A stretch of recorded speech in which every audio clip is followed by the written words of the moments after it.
Richard Speck, Part 3.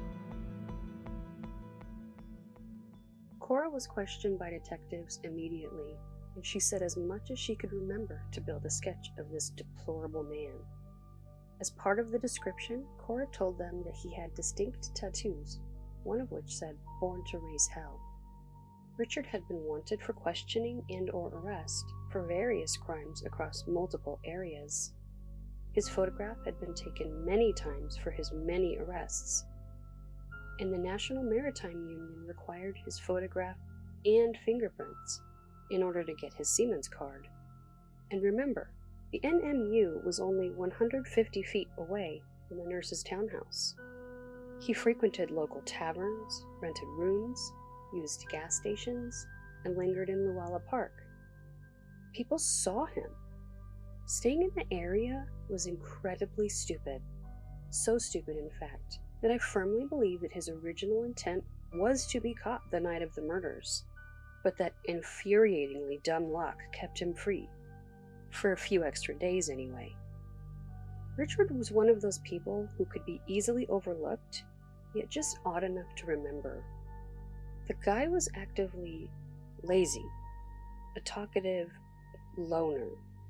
He wasn't hideous, and he wasn't quite handsome.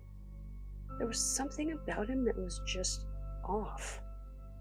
He was someone who, if asked about, you'd say, "Oh yeah, I remember seeing that guy."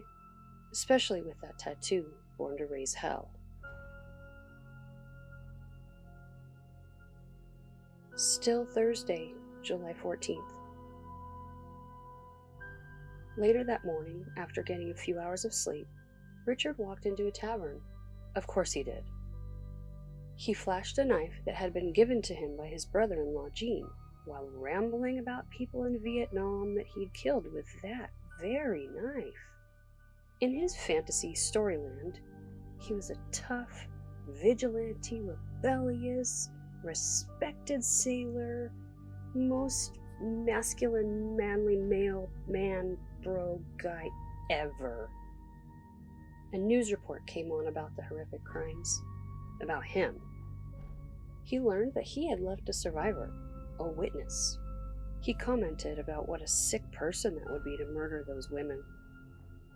Police went door to door, checking into boarding houses and interviewing anyone they saw, while detectives checked the nurse's townhouse for fingerprints.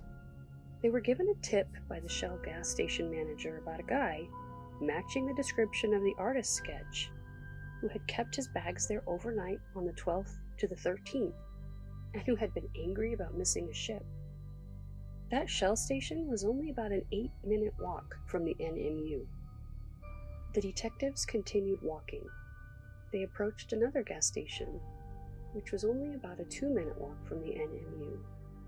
They spoke with the manager, who remembered a sailor who had asked if he could keep his bags there for a while.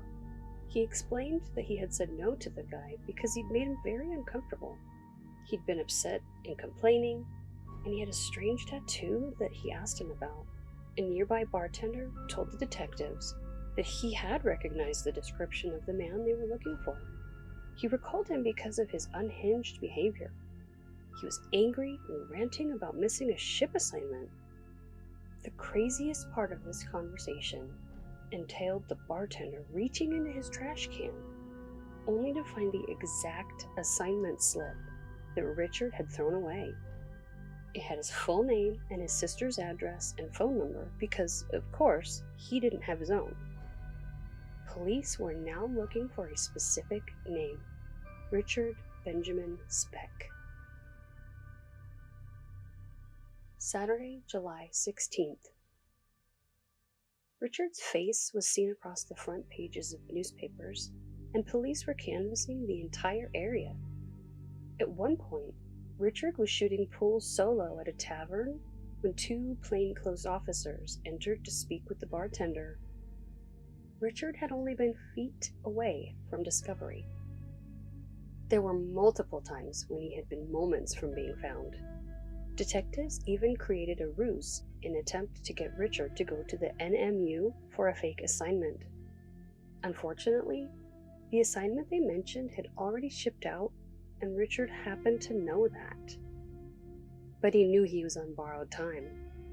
Richard let himself into a room rented by a drifter acquaintance, drank wine from a glass bottle, broke the bottle, and used the glass to slice his left arm and his right wrist. However, he lost his nerve and called out to ask for water, which then led to his bloody mess being discovered. Richard was taken to the Cook County Hospital. A doctor who had been tasked with repairing the gashes in Richard's arms saw a small part of a tattoo showing through some dried blood.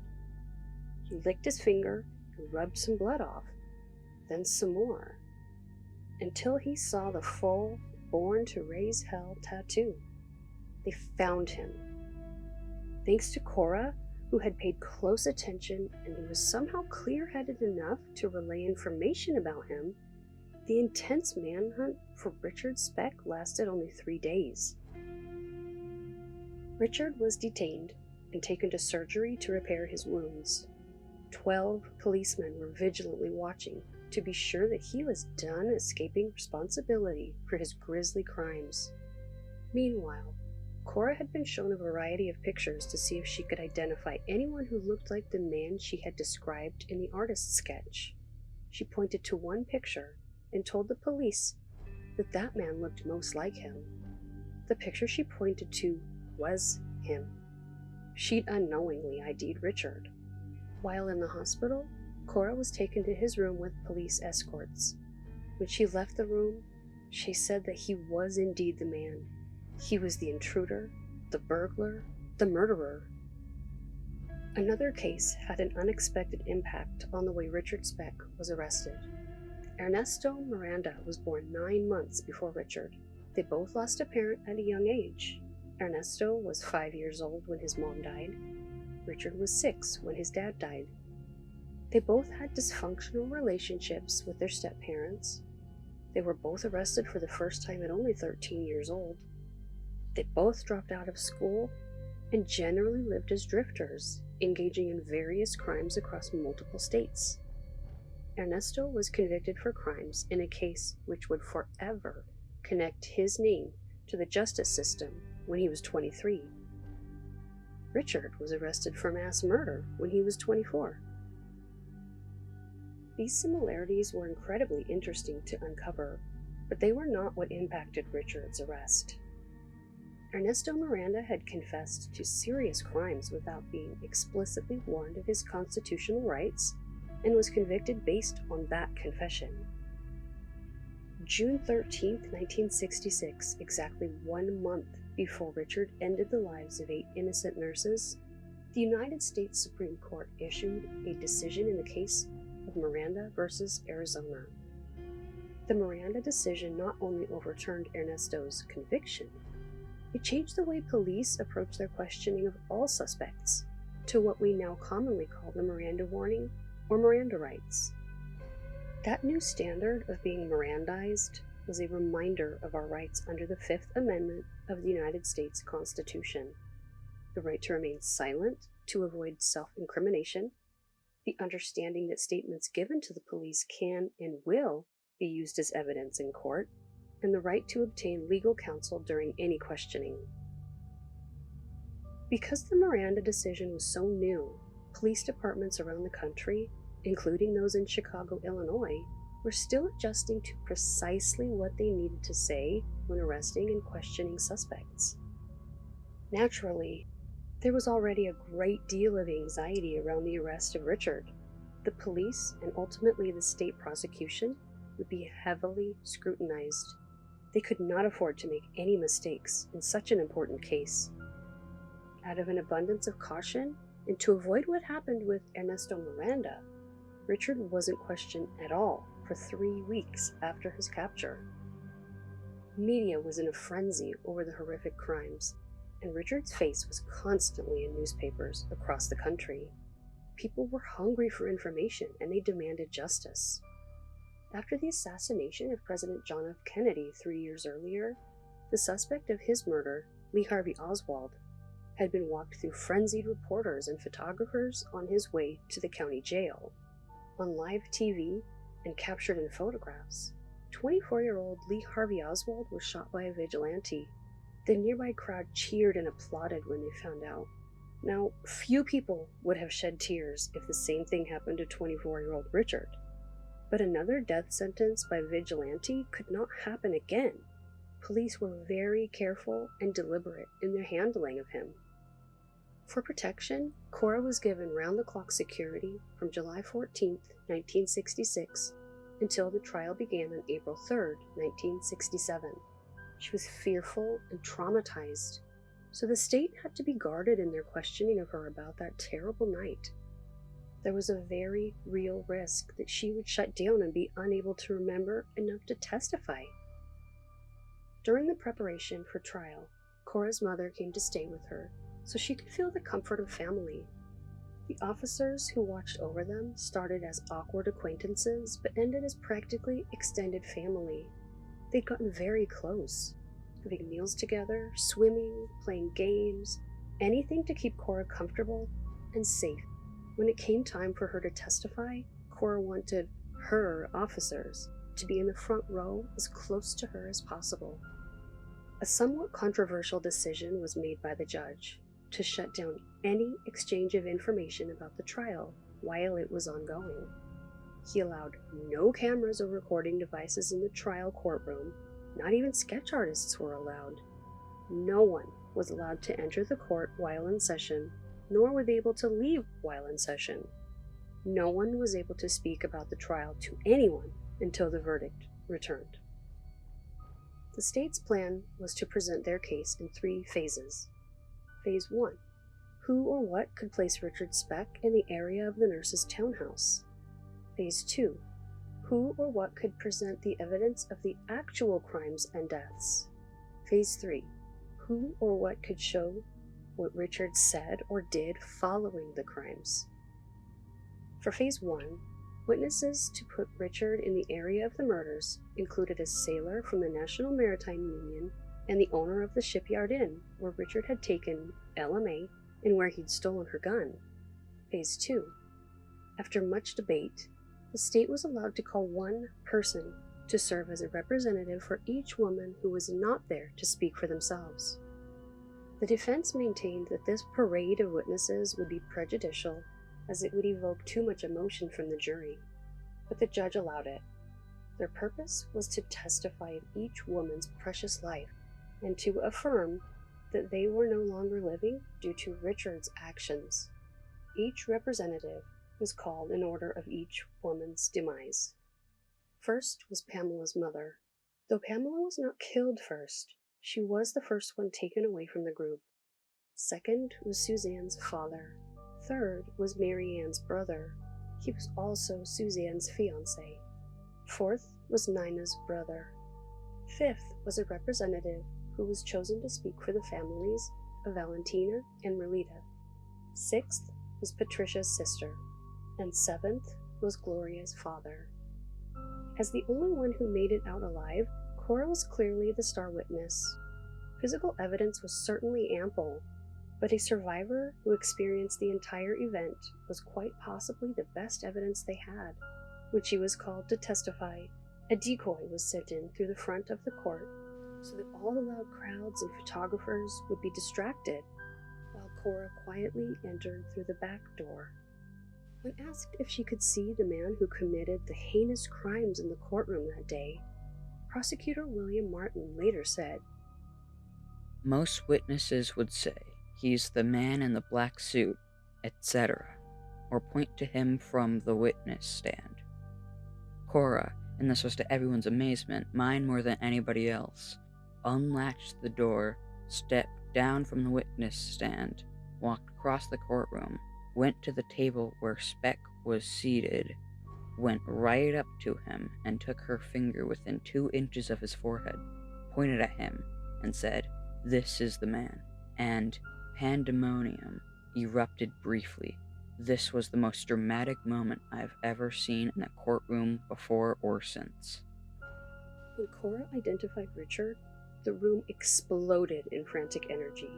10 reporters who had been allowed press passes couldn't get out fast enough to use the public phones, even against the judge's orders.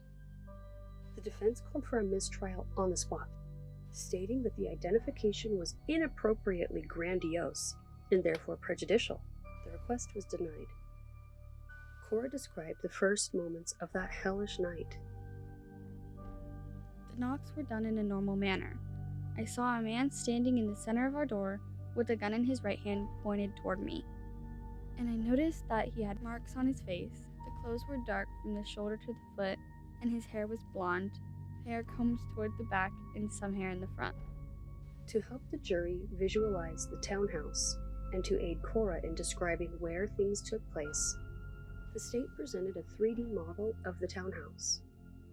Cora got down from the witness box to demonstrate Richard's movements on the figurines which represented the women. She got down on her hands and knees to show how he moved, saying, Always with his gun. The defense could not rattle Cora, and the state needed no redirect. It was a David and Goliath moment. Cora's exit from the court that day was met with nearly rabid reporters and photographers. The state questioned Detective Walenda about the state of the townhouse as he found it, and he affirmed that the 3D model was accurate. The state presented 2 sweat-soaked t-shirts that Richard left behind, one of which had a blood stain that matched the area of a cut on his chest. Multiple sets of fingerprints found at the scene were presented, and the coroner provided descriptions of the many injuries, causes, and manners of death. Phase 3. For their final phase, the state called a dispatcher from the cab company, a cab driver who picked up Richard from the Shipyard Inn, and a drunk transient who tossed a few back with Richard the day after the murders. The state called 41 witnesses. The defense for Richard only had 2 options. 1.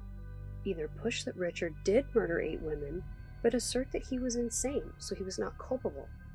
Or 2. Say that Richard was not there at the time, and thereby innocent. During trial preparation, an endocrinologist and geneticist had a theory that Richard could be a classic case of XYY syndrome, sometimes called Jacob's syndrome, where normally men have one X and one Y chromosome. Those with Jacob's syndrome inherit an additional Y chromosome from their father. Men who have this syndrome may be taller than average, have learning difficulty, delayed emotional maturity, and have acne scarring. While a good theory, a simple blood test proved that Richard did not have XYY syndrome. Richard was also given a brain scan to test for epilepsy and what's called an organic brain injury, meaning damage that he wasn't born with. His brain was fine, so the defense chose to say that he was not guilty because he wasn't there. Testimony was given by someone who claimed to have seen Richard eating a hamburger during the time that the crimes occurred. Interestingly, there was an emphasis on Richard being an alcoholic and barbiturate user with a history of brain damage.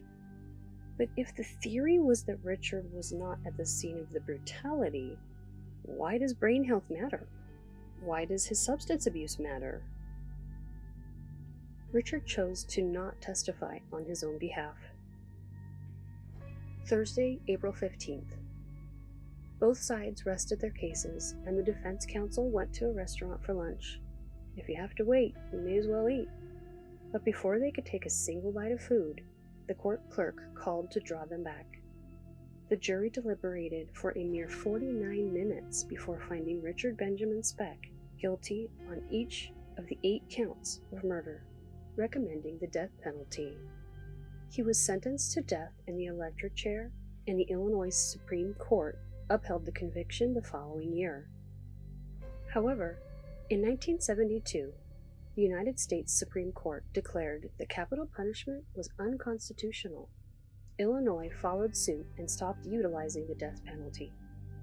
Richard's death sentence was changed to a life sentence of up to 1,200 years in prison. In the years between 1966 and his death in 1991, Richard had an interesting life in prison. The warden said that he was a big nothing doing time. As is fairly normal for someone who knows they're never leaving prison, Richard was frequently in trouble, Drugs and moonshine were common infractions when, or if, he was caught. Richard was called Birdman in prison because of a sparrow he nursed back to life when it was injured. A prison guard found out and told him the pets were not allowed, so he did something terrible to the poor bird. I don't want to expand on what he did. He said that if he couldn't have it, no one could. Richard gave only one 2-hour interview while imprisoned at Stateville Correctional Center to columnist Bob Greene from the Chicago Tribune. He admitted to being the killer. In that interview, he was quoted as saying, "Parents ought to be more careful about their kids, because any kid can end up like me. I don't know why it happened to me, but any kid can end up like me." Somehow, Richard was able to smuggle hormone treatments to essentially become as female as possible. He wore women's clothing under his prison garb and developed a female chest so he could be attractive to the men, instead of being hated as a killer of young women. In a video sent to news anchor Bill Curtis from an anonymous source, Richard was seen engaging in explicit activities with other prisoners and openly using various drugs. He said on this video, "If only they knew how much fun I was having, they would turn me loose." He admitted to having no remorse. In the end, Richard Benjamin Speck lived 1 year for each minute that the jury deliberated before finding him guilty. The day before his birthday, Richard died at the age of 49. Honoring the 50th anniversary, the country fondly remembered heroes who survived and heroes who gave their lives during the attack on Pearl Harbor. First Lieutenant Cordelia Betty Cook had received a Bronze Star and a Purple Heart for her service as a nurse. But the child who was born to raise hell? Well, a fatal heart attack took out the heartless attacker.